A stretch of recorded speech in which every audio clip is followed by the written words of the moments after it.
नौशर फ़िरोज़ मां के update कंदालू report कर रहा है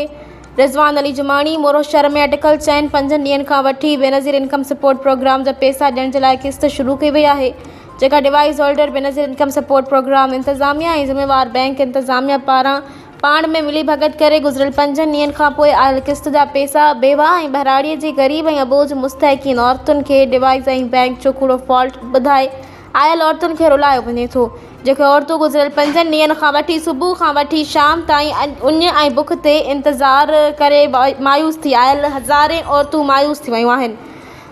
मगर खेनि पैसा न था मिलनि ऐं ग़रीब ऐं बेवा औरतूं ज़हनी मरीज़ बणिजी वियूं आहिनि। जॾहिं त बेनज़ीर जे नाले ते उन्हनि ग़रीब औरतुनि थोरे मर्दनि खां वोट वरितो वञे थो ऐं पैसा वफ़ाक़ी हुकूमत मोकिले थी, त डिवाइस होल्डर बैंक इंतज़ामिया जे सिस्टम जो बहानो बणाए आयल हज़ारे मिसकीन ऐं बेवा औरतुनि खे छो थो रुलाए। खैर दरबदर कयो वञे थो, मगर ज़ुल्म जी इंतहा इहा आहे त छापनि हणण वारा ज़िम्मेवार इदारा ऐं एजेंसियूं इन्हनि मिसकीन औरतुनि खे वलाईंदड़नि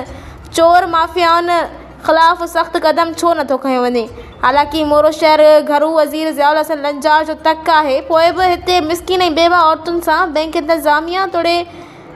डिवाइस होल्डर मिली भगत करे खैर रुलायो वञे थो।